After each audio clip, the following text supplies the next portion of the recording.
mgezi ambao unanifuatilia Jim Gimba 46%. Yani hapa ni mastori every time. Mimi nakupatia mastori. Sasa leo hii bwana nimeanza na story moja ambayo ni sehemu yake ya kwanza kabisa ya story ya Bad Boy. Bad Boy bwana akiwa na mpenzi wake Suzana. So ni story ambayo imetrend sana na inafuatiliwa na watu wengi sana. Na wewe ndio mara yako ya kwanza, subscribe hii channel, comment kusudi usipite mwendelezo wake. Yani hapa ni mwanzo mwisho, au sio? Sasa mwanzo kabisa wa maisha yalikuwa ni maisha yao mazuri sana. Bad Boy alikuwa anafanya kazi yake kukata mkaa na queen wake au beautiful wake au wife wake Suzana alikuwa anafanya kazi ya kuuza mgahawa, au sio? Unanipata hapo? Nisikilize kwa makini sana, alafu mwisho wa siku utaniambia kwenye comment hapo chini kwamba nimesema nini au nimekufundisha nini, nimekufanya umekuwa katika hali gani kwenye hii story, au sio? Unyama ni mwingi sana. Tunatoa hatua, tunaweka hatua, yani unatoa unyayo unaweka unyayo, mambo yanaendelea. Sasa siku moja Bad Boy alikuwa ametoka ameenda kwenye mishe zake kama nilivyokuambia za mkaa, na anapoondoka nyumbani tu pale kwa mama watoto akamwachia mama watoto book 5 ya Kitanzania kwamba utafanya matumizi madogo na vitu vingine vya kukizi mahitaji ya mboga na chakula cha siku ya leo vikamilike. Mimi ndo naenda site namna hiyo, au sio? Sasa mimi nakupenda mdau wangu, na kama unanipenda pia subscribe, like, comment, tunakuwa pamoja kabisa. Basi jamaa akatoka akaenda katika mahangaiko, na mahangaiko yake alikuwa ni kujikatia miti mlimani na kukata mkaa, au sio?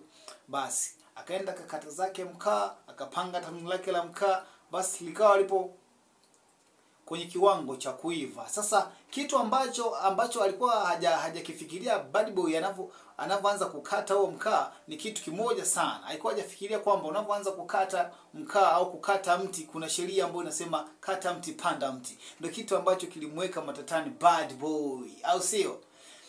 Siku ya kwanza alipoenda akapanga tanuru lake akaliwasha, likawa limeanza kuwaka.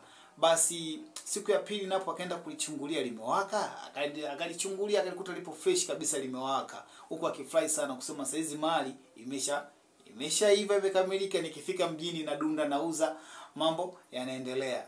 Basi siku ya tatu akamwaga waifu wake kwamba mama mimi napandisha tena kuangalia kama leo chumbo itakuwa imemalizikia imeiva, kwa sababu ilikuwa katikati inaendelea kuiva jana nilivyoenda kuiangalia.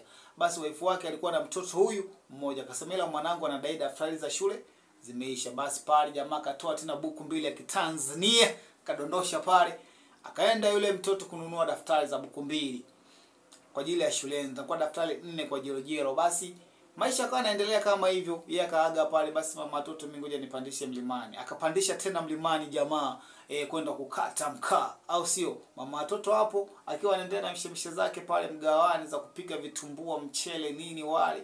Maisha yakawa yanaendelea kama hivyo. Sasa jamaa akiwa yupo mlimani kwenye kuangalia tanuru lake la mkaa, akasikia tu akiwa analiangalia pale akasikia tu honi baba. Akajua nini? Anakuja kugeuka nakuta Wanyamwezi hao hapa ameshafika, tenga limefika limepaki pembeni yake, na linamwambia mshikaji njoo ndani ya tenga kwa ustaarabu zaidi, kwa sababu tukiruka na magwanda haya tuje tukufanye tunavyotaka kukufanya itakuwa ni noma sana. Basi mchizi akaona sio case, akaamua kufungua mbio chap kwa haraka ili ajikatae na wale jamaa wenye magwanda ya kijeda zaidi. Sasa story part 2 inafuata na itaendelea ndani ya siku 3 zijazo. Aise, subscribe hii channel na usikose kabisa ujue jamaa alikimbia urefu kiasi gani kwa kimbia Wajeda na kitu gani kilimkuta baada ya kukamatwa na Wajeda. Subscribe hii channel, comment Jim Gimba 46, tuko pamoja, unyama ni mwingi, au sio?